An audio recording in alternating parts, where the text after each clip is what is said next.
Welcome to episode 8 of the O.V.G.C podcast. My name is Zane. With me today are, as usual, is SD Convoy and Willow. Say hello, everybody else. Hello. Hello, everybody else. I think we have a really good episode today. We'll be deciding our next quarterly game for the second quarter of the season, as well as our new monthly game, which we had a theme with. For the second theme that we did was fresh starts. So the idea was to try and pick a game that you had probably played at some point and then never finished, and then tried to kind of come back to it using this as an option or a chance to do so. And you didn't have to follow anything if you didn't want to. It's not necessary. And I'm not going to do themes for the quarterly games. There's only four a year, so you pick whatever you want when it comes to that stuff. But yeah, so last month's game was Kirby 64: The Crystal Shards, and then our first quarter game was Chrono Trigger. Before we get into that, I do want to talk a bit about our EXP system that we have running through the Me 6 app mod stuff. Basically, so as people participate, they finish games, they earn experience points by completing games, completing the challenge, and then outside of that, you can post like 100% completions in the Power to the Players channel. You can also post credit rolls in the Players channel that you've just completed recently, that you're interested in sharing. Anything that you have received from those, you're going to get experience points, or sorry, anything you post from those, you're going to get experience points, and those experience points add up to different categories in the as listed in the announcements. I've got a few different levels. Level 1 is your casual gamer, which is what everybody will start out at as long as you're participating. If you've participated once, you get the casual gamer level. Then there's the next one up is the level 30 O.V.G.C contributor, or O.V.G contributor is what I wrote it as. Anybody with that level 30 as a voter gets the title. With that title gets 2 chances of having their game picked for the month only. So when you have that, you can opt in and say, I want to for this month, say, pick another, like have 2 chances for my game to get picked. So if you get that option at level 30, then adding on to that at the next one for level 60, voters for that get a chance to have get 2 chances to have their quarterly game picked. And then I made a level 100 one for what I called the power player. Power players will gain an option to speak during the podcast, offering up questions for us or answer anything for a short-term segment of the show. It would just be for like a little stint at a time. If you were the person who like wanted to talk about your game selection for a little bit, we'd love to have you participate in that. And then the highest one I have is level 150. At that level rank, you get 1 extra vote choice for either monthly or quarterly game to implement whenever you want, but only 1 quarter at a time.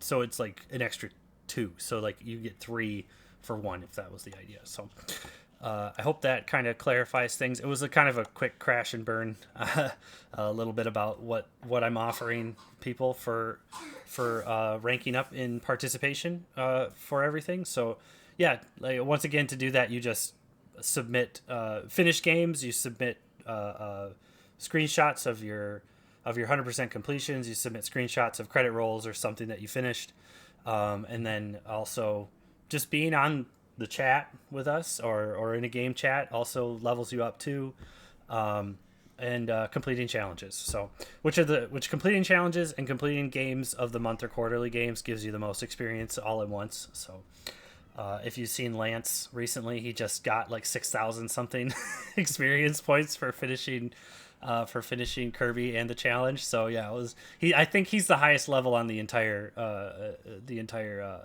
Discord right now. So, but enough about that. So we're going to talk a little bit about Kirby 64: The Crystal Shards, and this was Jeff's 2 in a row pick for Game of the Month. His lucky dog. I'm sure he's crossing his fingers to get his 3rd one. I'll get it. I'll get it. But let's kick it off with you and tell us what you think about Kirby 64 right now. Okay. Yeah. I was pretty happy I got picked.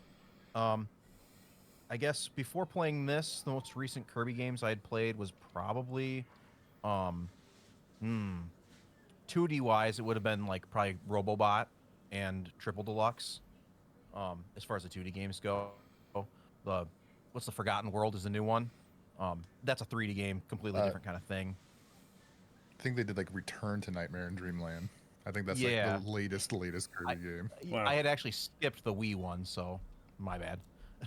But some notes that I had on this, the graphics were better than I remembered.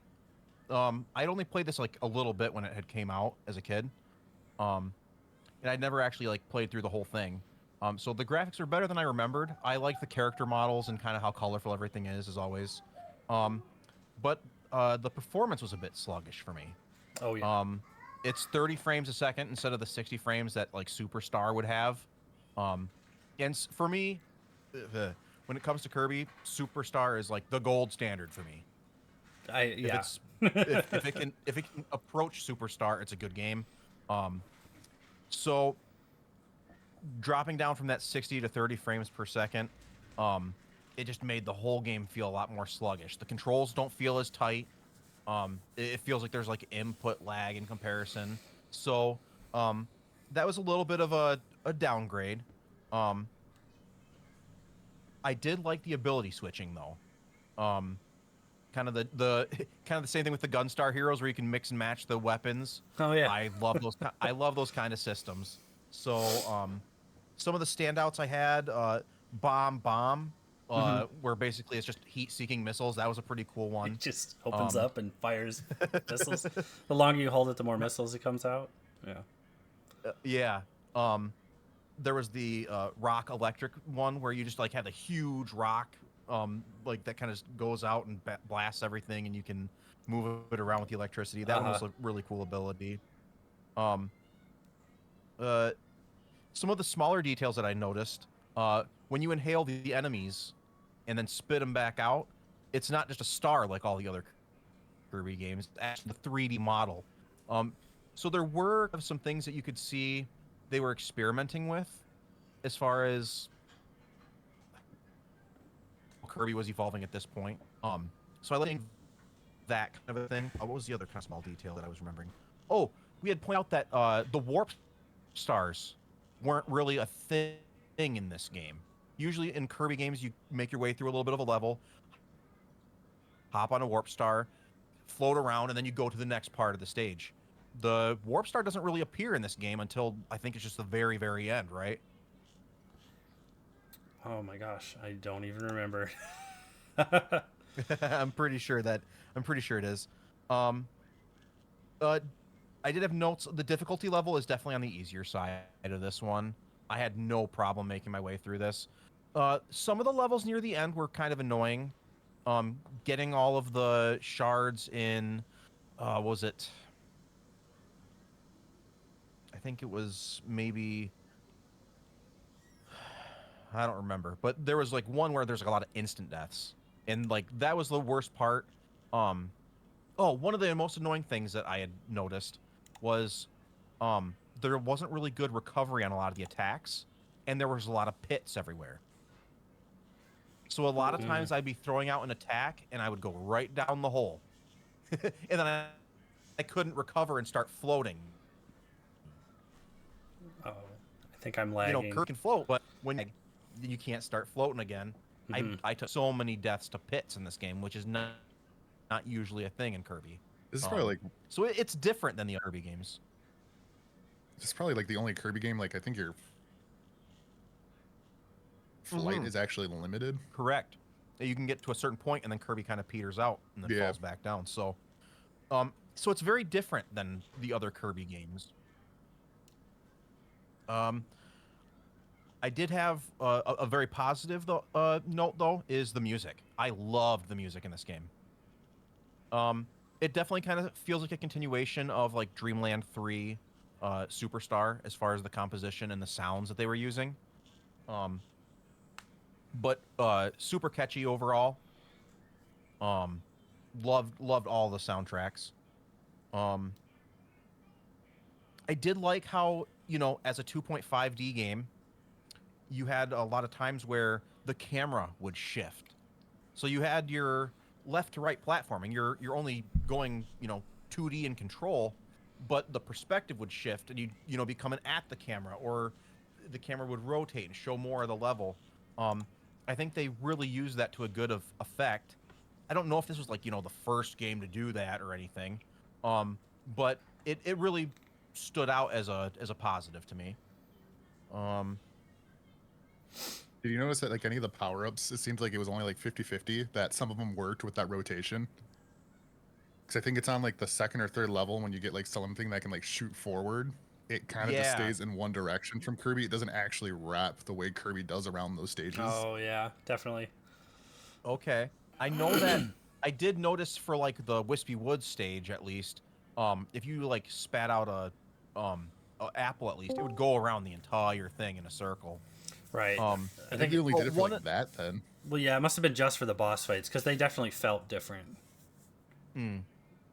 Um, I also did have a note, kind of a negative for me. Again, Superstar being kind of the standard and the top of the line. Um, I didn't like how the moves are just kind of one move. You hit the attack button, it does the one thing. Um, I much prefer the Superstar way where you get an ability and then you have a set of moves. You could do the yo-yo, you could do the little down up and attack combo and do the little spin kick, and then you could do the regular attacks. Um, I like when every single one of the abilities has a move set within it. Um, so that was kind of a drawback. I know it might have made the game a little bit too complex to give a complete move set to every combination, you know? Um, Did all Kirby ones have that? Because I feel like I've only remembered it's like your power-up was just the power-up. I think It's like, I think some of the more modern ones have moves. At least they've got like the running moves. hmm. Aerial moves are different. This is almost kind of like the Kirby's Adventure style. At least most of them were. Can hold the sword vertical. Okay, yeah, that is true. Um, there are a couple moves where you can do something a little bit different. I think the sword you can actually throw. Isn't that Yep. right? Yep, the fire sword you can actually throw that one. So yeah, I guess they're not all, but for the most part, it didn't feel like as varied to me. Um, there's a lack of blocking, right? Yep. Unless I just didn't know how to do No, it you can't on my block. playthrough. You're right. Um, which made me take tons of hits. I'm so used to playing the other games where you just tap the shoulder button and you're safe. So Man, I feel like I'm not playing Kirby games anymore because it's like all these things. It's like I don't remember playing this in like any Kirby, or I just stick to like all the old ones. um, I guess my last big note here, as far as being on the N64, it was using the D-pad instead of the analog stick. Uh, I actually like the N64 D-pad. I think it's great for 2D games, and it's kind of sad that the N64 didn't have more 2D games to take advantage of it. Good D-pad, 6 buttons in a row. Like, we never saw Street Fighter on the N64, but that would have made a perfect kind of arcade-style controller for that kind of a game. Yeah, for sure. You're right. They never utilized it enough. How much do you bet they just did that because it was easier to program? Because like you have those levels where you're walking around. If you're analog stick, it probably would have just confused people. That's Like how awesome. fast Kirby goes with like the amount of movement. Yep. And for Kirby, it's kind of like you either walk or you double tap and run. This is a slower game though. I mean, like look how slow Kirby's running, even in the footage here. Mm. That was my Um, biggest gripe. It's just like you he want to felt so slow. for sure. You saying you want me to take up now? Yeah, yeah. If you wanna give me kind of your guys' thoughts now. I kind of yapped. I yapped enough. No, you had so many good things to say. You really covered it and thought a lot this through. I think my biggest takeaway is that it felt slow, and to me it just felt like it was like a lesser Kirby game in some aspects. Like it just was missing a lot of stuff that I liked from Kirby Superstar. It's just such a good game but it's really hard to like hold that one up and then expect them to make a better Kirby game, you know? Right. Just kind of like watching this, or replaying this, I mean, like, I really like the boss fights. I think they're very good. I think that I probably should have tried the boss challenge, but I lent you the cart, so I didn't get to. But that's no problem anyway. Because that probably was the one thing I really enjoyed, was actually like figuring out how to do the boss fights and not get hit. You know, this boss fight I did like 4 or 5 times just to figure out how to get all the positioning right. You know, and this guy's just ticking right through it. You know, like This guy's harder than the last boss. Yeah, no kidding. The last boss was no just damage, 100% walkthrough. Well, yes. You picked the perfect video to watch someone just tank through it. Yeah, I know. But still, it was just the example though is that he's just, this boss fight is harder than the other boss fight, the final boss fight, which is unrewarding, and I'm kind of disappointed in that. You know, but it's fine. It was still a good Kirby game regardless of the slow stuff. I liked the getting all the shards a little bit. Reminded me of Kirby 3. And it just didn't have the accessibility from the animal friends that this one tried to kind of like hint at that it was going to. It's like, hey, Dee and Waddle Dee and the painter are, whatever the painter's name is, are joining you on this quest. Oh, it turns out they don't really do anything. And I'm like, but that's not fun. Like Kirby 3 had... I'm here for the vibe, man. The animal... Yeah, for real. The animal buddies in the third game actually were, like, useful. Like, you needed to use them to earn different crystals and stuff like that. And this game was just... You're coming to a segment where they show up. And sometimes the painter... What did you say her name was? Adeline? Adele? Adeline? was just there to like give you a hint or give you or just tell you how to get the next crystal shard. So, and then Waddle Dee was just there to ride the minecarts with you, which Kirby didn't need a partner for that. So, you know, it was just, I don't know. It seemed like they had a plan for those characters, and then while they were developing it, they were like, yeah, I don't know. We got all this weird, crazy copy power stuff that's happening. I think we're good. Next time you're on an adventure, I'm not going to join you for you can understand why just Waddle Dee chilling with you in a minecart would have been great. I could just been there with you in a minecart, but now you're alone in a minecart. Oh, I suppose that's true. I mean, they removed multiplayer. I got some counter arguments. Yeah, there could have been multiplayer on this, right? You know, like GUI in the Dreamland 3 had GUI. Yep. You know. But they definitely kind of were challenged by the hardware, probably, you know, trying to come up That's with what I was going to kind of like it. argue with it, just like the fact that it's on a cart, it's all 3D, and they just trying to like capture that Kirby essence, even at running at 30, which is still realistically impressive. You know, it's, if you think about like Star Fox 2 that runs at like 20, that was still kind of like revolutionary. Like there's a lot of things happening in this game.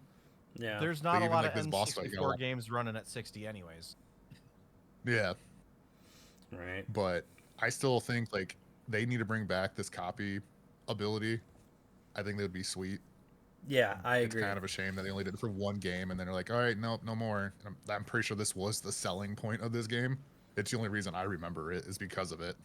Well, I know Nintendo Power made a big stink about it and had like a whole 2-page spread about all the special copy abilities and stuff, and that was basically all they talked about. So it was cool. Like kind of how like you were saying, Jeff, like they didn't give you like special like move sets. They gave you just special from the combinations of what you could do. It's like, oh, you can have a basic or you could have 2 things by combining. It gave like more creativity to see, oh, what could you get by combining like random things. That's what made it fun. Yeah. Did you play through much of it, Matt, during the month? Or... No, I put it off. I had to do a bunch of other stuff during the month. Yeah. You were pretty busy. I want to say I beat it when I was a kid, or it was just another Blockbuster rental that I enjoyed and then returned. But I do have the physical card. It's sitting in the 64. I think I got past like the first world, and I was like, okay. And then that was Friday last week, and then I didn't play it again. Got it. All right. Well, that's Kirby 64: The Crystal Shards. Really good game. It was fun to just sit and just jam on it. It was quick and done, and I think what wasn't quick and done though was our playthrough of Chrono Trigger that we had going this last month. I first played Chrono Trigger on a PC emulation in high school. I never beat it, and then I ended up getting the DS version, and that's how I played through it originally and beat it that way. And then using the DS version for this last quarter is how I just went through to try and get all the extra endings rather than restart from beginning to end. I kind of regret not just playing through it normally, because the getting all the extra endings after not having played it for so long really kind of messed with me a little bit, because I was like, what is happening? What is actually going on? What am I getting out of this here? But it did help fill in a lot of the gaps in the story stuff as I progressed and continued to get each ending as I went. While I didn't get every ending, I did get most of them, and I kind of wish I had gotten to the point where I got to refight her, the queen, whatever her name was, in it. I wanted to relearn a lot of these characters in the storyline and stuff like that. Totally forgot who Magus was. I didn't realize that he was the kid from the past. Or from the past. Yeah, it's from the past. Totally forgot about that. I always kept thinking that he was, we're going to spoil it. A 30-year-old game, which, happy anniversary, Chrono Trigger. That was actually kind of cool that turned out to be at the same time. But to go through it and like re-experience it again was pretty fun. I didn't just skip dialogue, I read through everything as if I was re-experiencing the whole game. So, but it was fun. I mean, it just made battles easier a little bit, and then I just had to keep fighting Lavos over and over again for a weird little clip that was like a different ending, but didn't really like add to anything, to be honest. But still, I really like Chrono Trigger. But like a lot of other RPGs, it does have like mechanics that are useless, like certain items, like having hundreds of items of specific things that you just don't use. But it does make it does make it hard though to like acquire a lot of equipment, because you can't get money really easily in the game unless you grind a lot, and that can be daunting. And when the game is actually like, when leveling up is really based on the linearity of how you progress, like it's hard to level up in lower level areas when you're already strong enough to keep going. The game just pushes you to keep going because you can't just keep grinding in the same areas all the time. You're too strong. You're not really going to level up. You might as well just keep playing the game. Getting all the special attacks, like getting the different abilities for everybody, like the combo attacks. And then when you get a third character and then they start having 3-way attacks of different things like that is really cool. Really flashy, awesome sprites and graphics, amazing music, probably like one of the best soundtracks on the Super Nintendo out there. I could listen to Chrono Trigger's OST quite a bit. Probably not as much as Donkey Kong Country. I can listen to the DK2 a lot, a lot more. But this, ever since I've been replaying it though, I've had quite a few tracks kind of going through my head every now and then whenever I play. Pick out some music on YouTube to listen to. But once it comes down to it though, and you replay through the game a second time and you're just going through all the endings, you're just using what is that, the chrono move, Luminos or whatever, over and over again. Yeah just to end every fight, just use everybody's big moves, and then you're pretty much you're guaranteed to win essentially. But The Lavos battle at the end, though, if you had never played through it before and then not knowing that like you had Oh, to, there's your move. yeah, there it is, not knowing that you had to fight, you had to actually kill the right core versus the middle segment of him, like to actually like beat the game, was actually kind of like a really tricky move by the developers. But it's cool, you know, and the culmination of the whole story is really epic, and you know, him basically being a parasite to the entire world and absorbing all the people from all the people and their lives and experiences or something over the course of the entirety of the planet's life, just to suck it dry and then move on. Moving on to the next. Yeah, it's pretty cool. Jeff, did you, before we get to Matt, because I know you have some gripes, did you get to play it at all, Jeff? I didn't. I was gonna go through the DS version and then just never really had the time to get around to it. Aw, that's a shame. Have you ever tried it before? I've tried it. Never really made it far. Mm-hmm. But music always was a standout, and visuals. I mean, just even watching like all the cool like effects on all the attacks, like it's interesting to like see that how they pulled all that stuff off on the SNES. I mean, it utilizes everything they have available. Mm-hmm. That's what I'm like. Even just watching these video clips, like that's what I'm noticing. Like all the cool mosaic effects and the backgrounds and stuff. Like, Yeah, it's a masterpiece for sure. Just at the audio visual level. Mm-hmm. Well, then, Matt. So tell us your side of the story. Oh, this was actually my pick too, wasn't it? It was your pick, I think I had, yes. like, going for that. So it was a good game. Like the story and everything was like really neat and everything. I will feel like some of its gimmicks were not that great. Like the biggest thing is I hated the battle system. I thought that was like so far behind from anything Square Enix had done.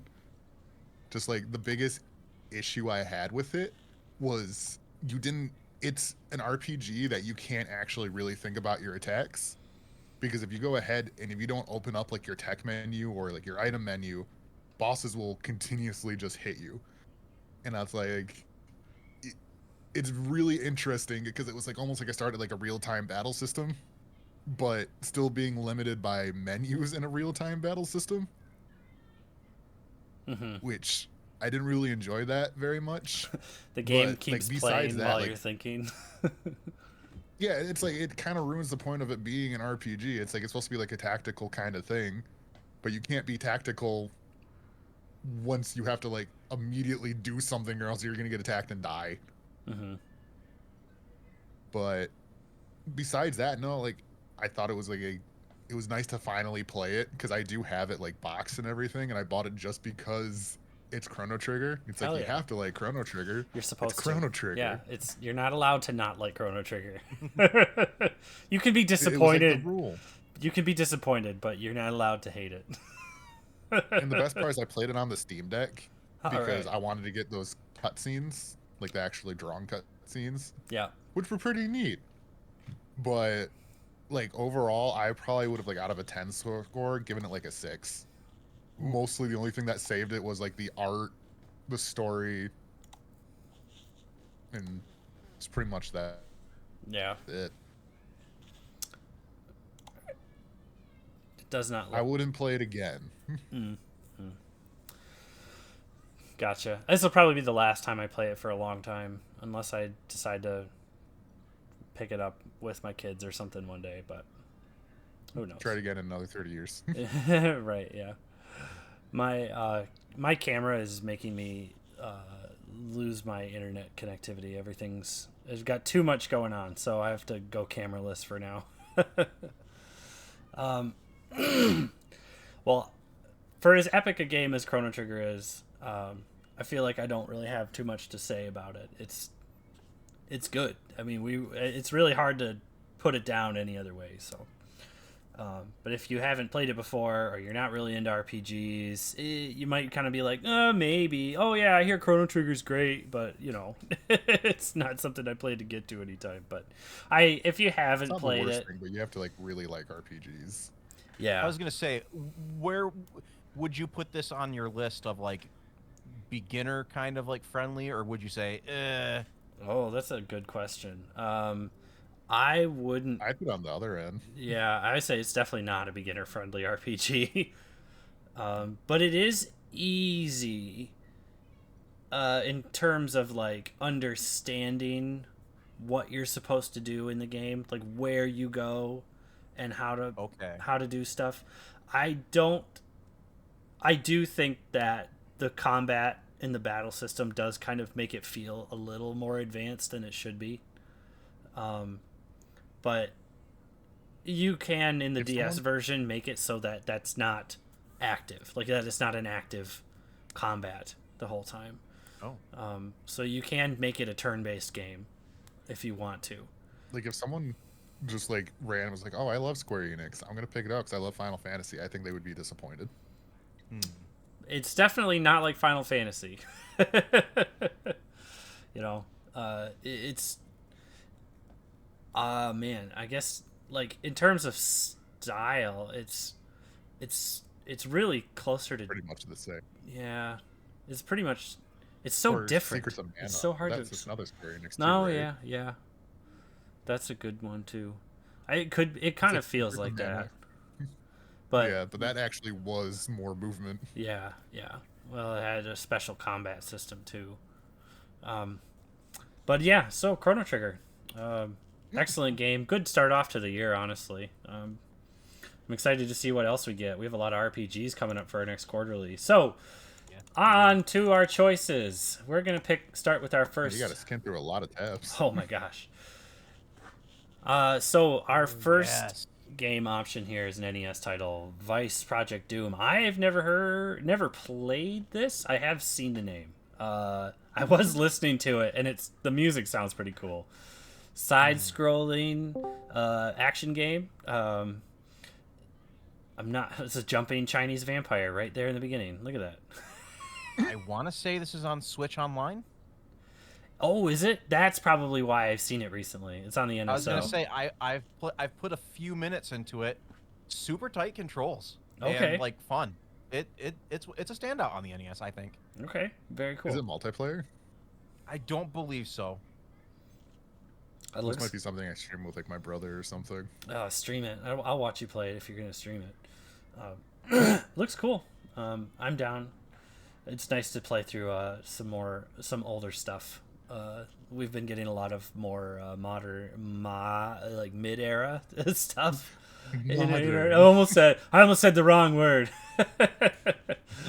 Yeah, so that looks cool. Metroid Prime 2 Echoes. Be Man, the first Metroid Prime game I play. really? You've never Yeah. played through Metroid Prime? Nope, I have it. I think I picked it up like once or twice, but I have not fully played through it. Okay. I know my brother was super into it, but I think I kind of like missed that time. Mm-hmm. I think 2 Echoes created kind of more of a storyline than the first one. A little bit more like, oh, this is what's happening. This is a story you're following. I've never played this one. I watched my brother play through some of it, so it'd be fun to play through this one. I've beaten the first Metroid Prime Same. a couple times, and then and I loved it. And I'm sure that if I come back to this to play this now, just before Metroid Prime 4 comes out, might actually be a really good idea. Since that's on the horizon. I think there's like a light world, dark world kind of thing going on in this game. Correct me if I'm wrong. Yep. Okay. Yeah, that you kind of have to deal with as you're playing through it.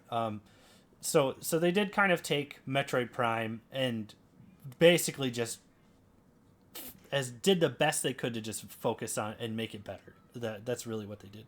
The scanning thing was like a really cool feature they did when it first came out, when Metroid Prime came out, and it looks like they really kind of added to the scanning stuff in this one, if I remember right. that's how you figure out information. And yeah, you're just scanning. Yeah, it's a lot of scanning. Just learning information. The story's told a lot of, at least in the first game, probably more so. But yeah, a lot of the story is told through the scanning and the log entries. Mm-hmm. Which isn't bad, but which means you could just ignore them if you wanted. More shoot, please. What's the next thing? Get far. Finish first, though. Next game is Star Wars Rogue Squadron 2 Rogue Leader. Tell us why you picked this one, Jeff. Because I've always played through the first level, but never really gave this a go. And I was just looking at my game collection. I said, this is a really, really pretty game on the GameCube, and I wanted to experience it. All right. This was a launch title for the GameCube. Wow, really? That's awesome. Yeah, and it always just visually strikes me to I just love how this game looks. Mm-hmm. So you've never played? Really good then. Probably. What's that? As a launch game, it's really good. Probably. I would assume it's really good since it's a launch game. Probably try to sell it. Yeah. What I was gonna say. So this isn't something you've previously played. So not part of our fresh start. Not seriously. Yeah. No, not. Which I mean, I've started it, but I never got past more than the first level kind of thing. Yeah. Got it. That's not. Make sure that's part of it. That's yeah, that's it. That's the spirit of the thing. I liked. If any of you read Lance's when he suggested Metroid Prime 2, his story about why he suggested it is exactly the reason why I picked Fresh Start as our option, was to get all the way to the end of the game, to get to the final boss, just to quit. I've done that a few times in some games where I just stopped at the last boss and I just never picked it back up. Do you know what I mean? Dude, I'm notorious for that for Final Fantasy. I remember getting almost near the end of Final Fantasy 9, to the third disc, and I was like, yeah, I'm done. Right. Did the same thing with 7. I did that with Final Fantasy 5 as well. Which I really would like to finish one of these days. But that isn't my game pick, which I can't pick because it's too damn long. Our next one, though, which hopefully isn't as damn long, is Grand Theft Auto 2. Oh, man. GTA 2. I have never really played any of the Grand Theft Autos. I've played them because I know what they are, but I always felt bad playing them. Just killing cops and stuff. I don't. So in this one, you're supposed to fight and kill gang members, and if you start killing normal people, that's when the cops come at you and stuff. So the game advises you not to do that as best you can. But also, it also tells you don't kill gang members unless you're supposed to, because it messes with the factions in the game. So otherwise you get gang members that come after you, or gang members that like you because you're killing more of the other guys and stuff. So you just kind of gotta, I guess, just go for it however you do it. I don't really know the whole premise though behind GTA 2. I think you're supposed to be an assassin. I will say OG PlayStation GTAs are a vibe. Yeah. Just because when someone thinks Grand Theft Auto, I don't think they think of 1 and 2. It's it's almost a completely different game. Yeah. Yeah, I don't.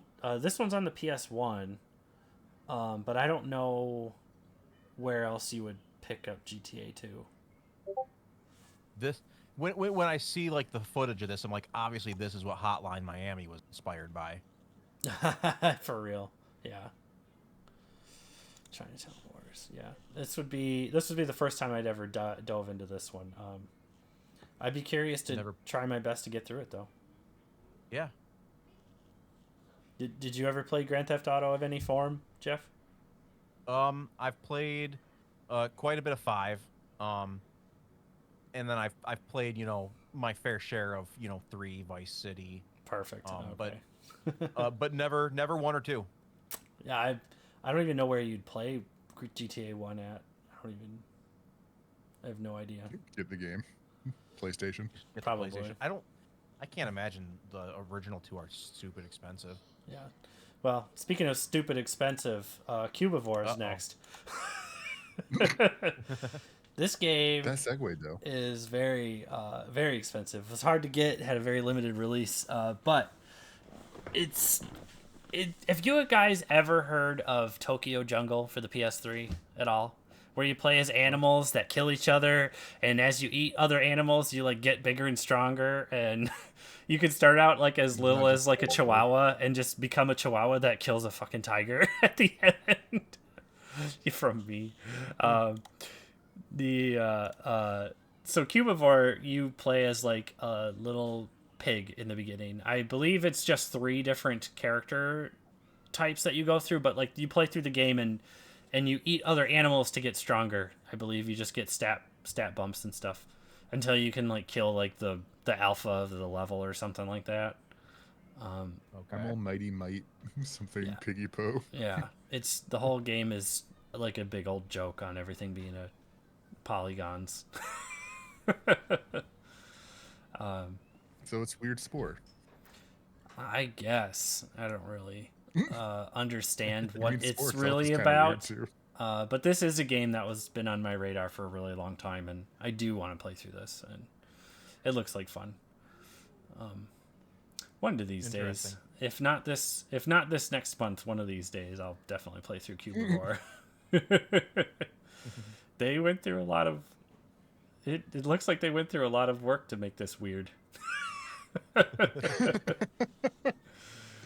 Oh shoot! Talk about weird though. Gex, Enter the Gecko, is definitely a weird platformer.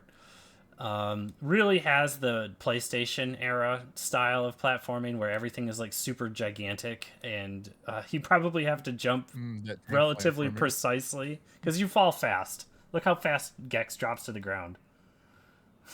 Wow. The PS1 version of Gex has more content though than the N64 version. So my suggestion is the PS1 version. The N64 version actually doesn't have like the intro cutscene, and it's missing some cutscenes in it. That was probably pretty common with like ports between those 2 games, weren't they? Yeah, well, the N64 couldn't store that much data on those carts, but the N64 version has a special Titanic level that the other game does not. So I guess if you wanted to like perfect Gex, you can, but that's you don't really have to 100% this game to beat it either. Look at this ninja. He just makes dumb movie quotes and other stuff like that too while you play. He's supposed to be some sort of like essentially like meme machine of a person. He lives like watching TV, like that's his whole shtick. So, the reason why I picked this though is because I played this game a long time ago when I was a kid. I had no idea what he was talking about half the time, and it was really convoluted and confusing to play. And I do want to give it another shot. I really think I could probably get through it pretty easily nowadays. So it kind of reminds me of how Spyro looks. Oh yeah, he does wall climbing stuff. But yeah, you gotta like collect TVs and stuff. Yeah, eat the butt. You're supposed to like find a big TV or something at the end. I can't remember how the end of the stage works. But there's an overworld that plays similar to Super Mario 64. Where you go into televisions that are different worlds that you go through. So yeah, dated pop culture references, the game. I'm willing to give it a try. Heck yeah, I'm down. It looks like fun. Enter the Gex. Yeah. Yeah, enter the Nightmare though in Dreamland. So the remake of the original Kirby for the NES. I guess not the original Kirby. The Game Boy game's the original, the best Kirby. One of the best Kirbys. It's so cute and beautiful. Look how pretty the GBA looks. I love the color palette on the GBA. It's so nice. I wound up picking this just because I looked at my pocket that's just sitting collecting dust and be like, Game Boy. I'm still mad at myself for not getting this one as a kid. I had the NES version, still have the NES version, but yeah, didn't get the Game Boy one, so I'm still kicking myself. Yeah, is it? You still can. Sorry You're about still that. alive. Is it expensive to pick up? I don't think it's that bad. I don't think so. I think it's like 40 or 50. Wow. Yeah. $50. Mid price. Yeah. Well, I guess Crystal Shards was kind of an expensive Kirby game too. Did you ever play the OG Kirby, Matt Chan? I did.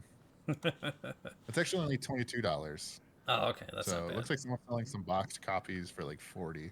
See, Okay. look, I can blow 40 and pick up a box copy then. Yeah. Now, I remember playing this a lot as a kid. It was like one of my more favorite ones. Mm-hmm. I think I remember picking it up from like EV Games. So smooth. Look how fast it is. Oh my gosh, this is what Kirby should look like all the time. Right. Oh, It's kind of like a breath of fresh air. Yeah, this is a good one. wow, 60 FPS. But Final Fantasy II is our last one. So you'd think Final Fantasy II was a long game. It is not. It is a very short RPG, actually. I did check the timing on it. You can beat it in about 10 hours. Really? Yeah. Wow. I had to double check it too when it was submitted, and I was like, "Whoa, hold on a second." Yeah, no, it's a short game. I'm pretty sure it is. If somebody wants to double check me on that, I'll do that. I'll do that right now. yeah, double check it just in case. But to I'm pretty sure beat Final Fantasy II FF2. is a pretty quick beat. Let's see. For the main story, it's 21 and a half hours. Oh, okay. For main story plus sides, it's 24 and a half. For the What the completion, it's 26. What the heck was All I looking styles at? is 23 and a half. What did I look through? Because I went to howlongtobeat.com as well. I must have been looking at something else. Well, that was it. Yeah. There's a Reddit post saying it's only about 20 hours. Okay, well, it's right in our time frame, though. I mean, 21 is still good enough to me. It's an approximation, right? But Someone's gonna have to like keep track when they're playing it, see how long it actually takes. yeah, for real. But it looks good. I'll utilize fast forward. I'm probably on that line. This one's a big departure from the first game because because it's actually like a story where you follow characters and other things like that, and then as you can see, original Final Fantasy, totally different game in style and design. This one though, you level up by getting hit and using abilities and stuff like that, and having things like shields and bows. You don't level up traditionally in this one. I think you still have experience. Yeah, see shield level, sword level. You see it at the top there. Those are how you level up. So you can see it running through the center there. Every character So you can don't have a level; you have a status level. You have a status for your weapon and stuff, and that's how you do better magic and do better weapons, all that stuff like that. So yeah, there you go. You can even level up by having your characters beat the hell out of each other too. So. Get good by killing your friends. Basically. There's Pro Jared. All right. Hi, Pro Jared. So that's all of our games. We have a double this one. So Nightmare and Dreamland had a second, so there's going to be 2 chances for Nightmare and Dreamland to be picked. So we'll have potentially a full-on Kirby block going. I'm waiting for it not to get picked, even though it has game. 2 times the chance. So it is in there twice. I was gonna say, is it in there twice? It's in there twice. It's in there twice. You ready? Here we go. I'm ready.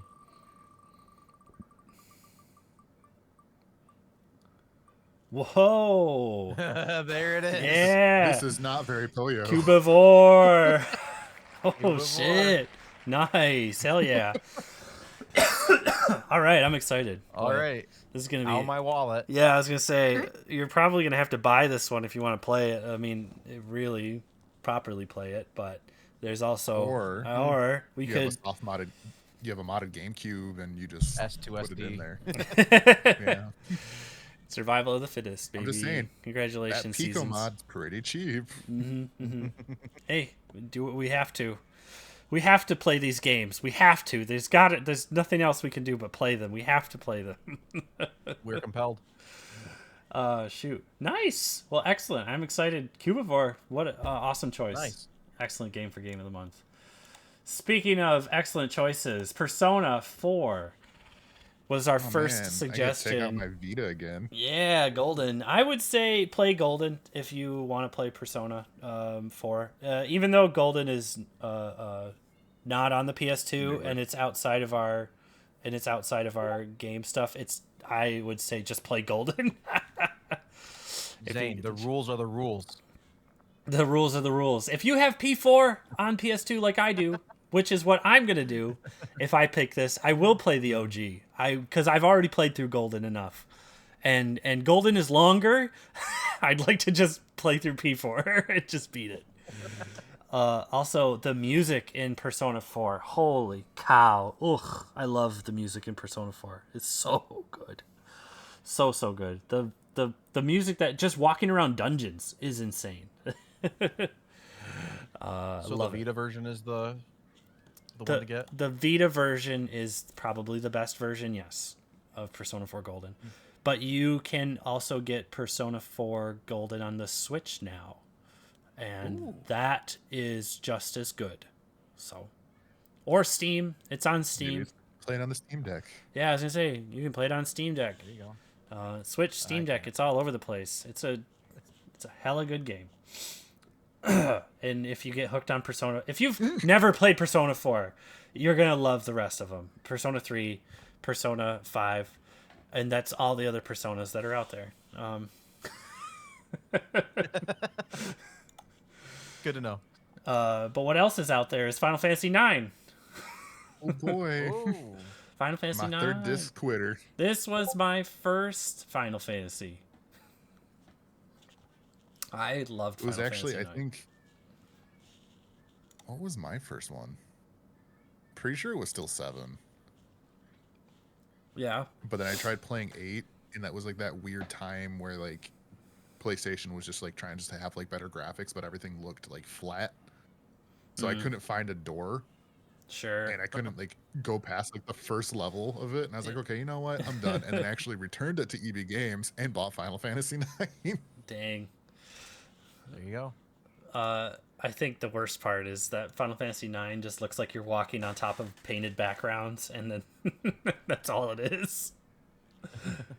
That's beauty, Zane Chan. Hey, you know, they're nice painted backgrounds. I like it. I think they look good. I installed like the HD mod and everything on like the Steam Deck. So if this gets picked, that's probably how I'll do it. Okay. I would like to get the HD collections of 7, 8, and 9, which I would, because I have the pixel remasters for 1 through 6, so I might as well get the full set. Wait, 7 did what? 7, 8, and 9 have an HD version or something right what? there as a collection. 7 did what? It 8, 9. Oh shit. Well, speaking of Final Fantasy 7, that is also on the list for this for this classic monthly game selections. Oh lord. OG Final Fantasy 7. I have a feeling we're gonna be playing Final Fantasy.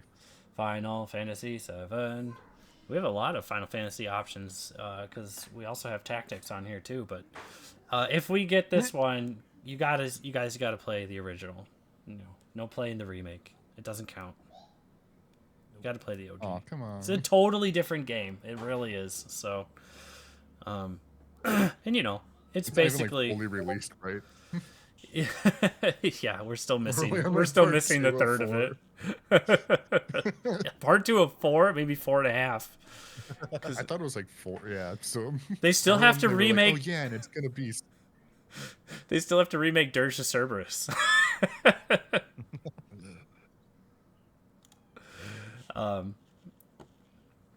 That's Final Fantasy 7. There's not much to talk about it, but Star Wars: Knights of the Old Republic. Great KOTOR, a game with lots of 3 talking. or 4 times.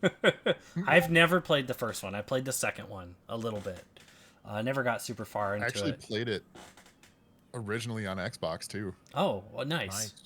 That would be fun to pick up for So- the OG Xbox. See that old freaking wabble screen with the again.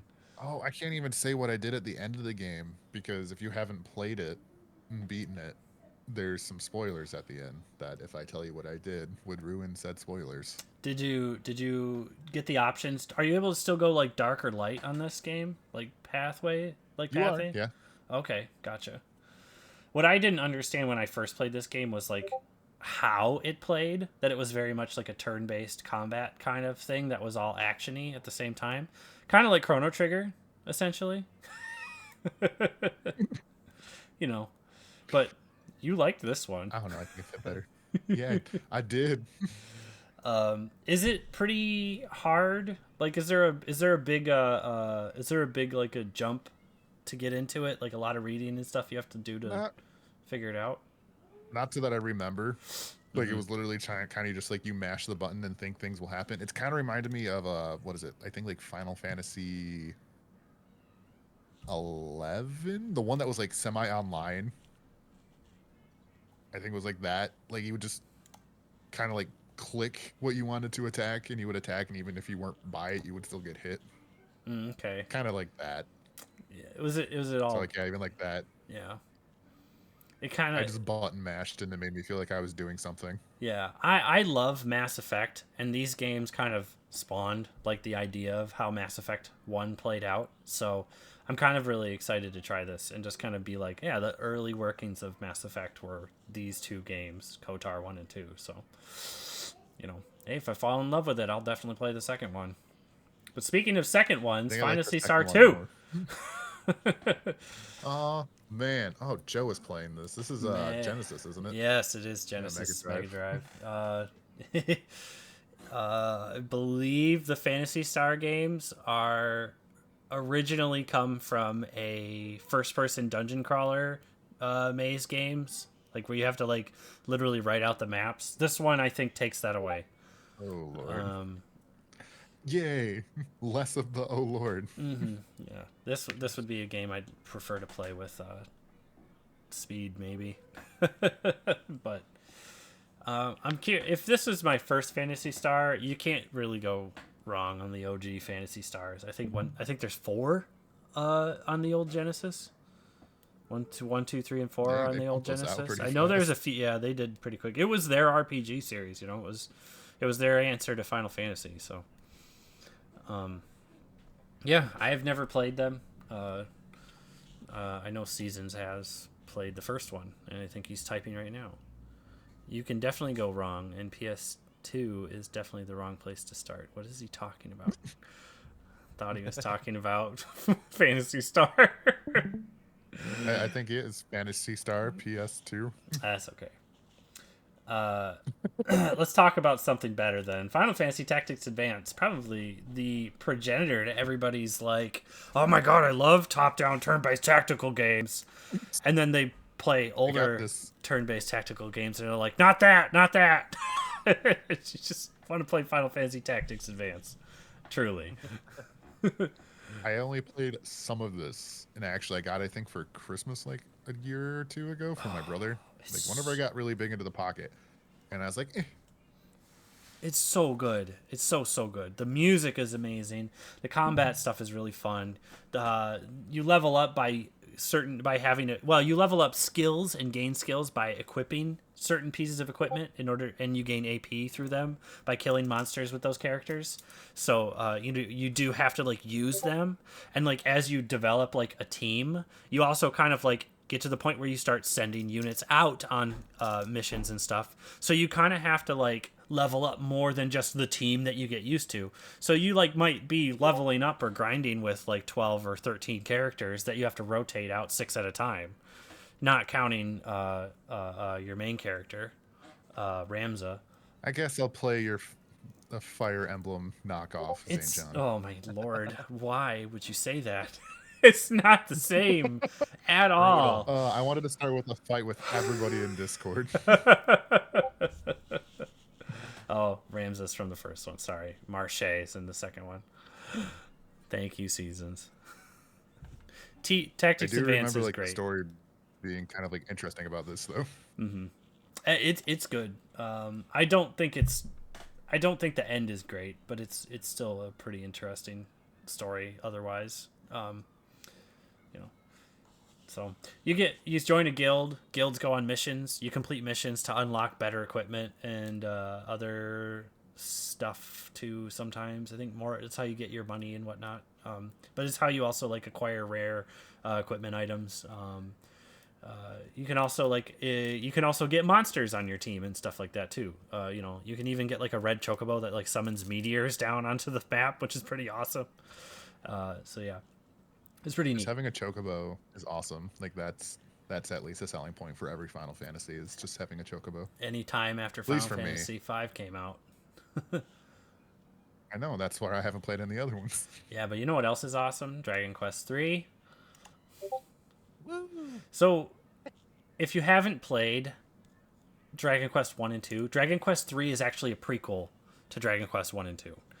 And Dragon Quest 3, wow, look at the animation of that. Did you see that? I've never played this game, but I didn't realize they had animations on the monster fights. Look at that! That's so What version cool. are we looking at here? If I have the HD remake that I just had to came stop out, can I the play stream- that one? I had to It stop is stream the 'cause mine was same. choppy. Oh, okay. It is the same. The remake is the same. So, Hooray!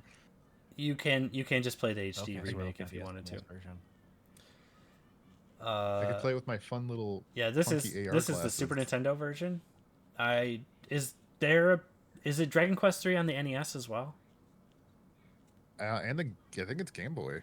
Yeah. Dragon Quest 3 was originally on the NES, and I do have the, I don't have that version. I do have the Game Boy Color version though. Okay, gotcha. I got that one too. Boy, I don't know. I don't see it on here. This is the Game Boy Color version right there. It'd be Dragon Warrior on the NES 3. Okay. Of course it would. Yes. If I mean, So how are you gonna segue now? well, this is the last game of our choices here. Yeah, you could segue into a wheel We can, of choices. and now we can segue into a wheel of choices as we have a really awesome lineup here. But I wasn't done talking about DQ3 really quick. In DQ3 though, if you haven't played the first or second one, there are references in the third game. The third game has references to 1 and 2 in it. That if you've played the first two, you kind of go through it and you're like, oh, that's where such and such is from. So that's the whole difference. You do not have to play the other two beforehand, but it does kind of make certain things make sense. Well, it's great because the only Dragon Quest game I've played is 10. I've played a few of them. I've never beaten any of them but the one on the 3DS, which is 9 Sentinels in the Starry Sky. Yeah.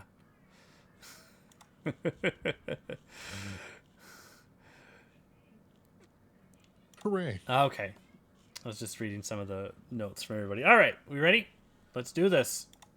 Spin Here we that go. wheel. Here we Let's go. go. No way. No way. Oh, I was hoping for tactics. Oh, yeah. Persona 4. All right.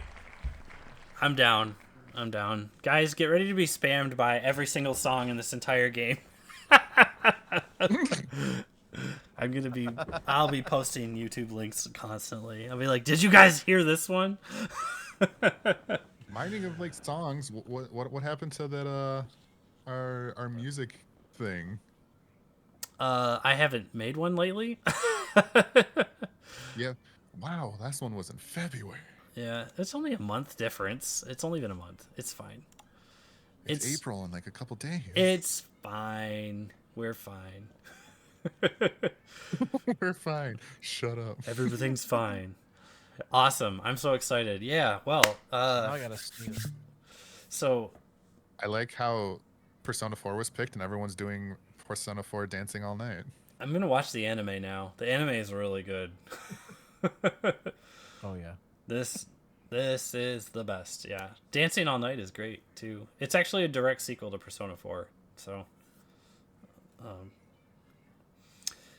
there's an anime, Almonds. It's O.V.G.C. awesome. You should check it out. It's really funny and well written too. Yeah, so that's great. So Cubivore for our game of the month for April. That's really awesome. I'm excited for that one. And then another game involving cubes, i.e. yeah. TV screens, Persona 4. So so dive into your TV and eat some tiny cube animals because this next month is going to be great. So thank you everybody for joining. Kind of square. Thank you everybody for joining. This has been Soul Zane. SD Convoy, Willow. Appreciate you all coming out tonight. Get ready. Peace. Say goodbye. Peace. Goodbye.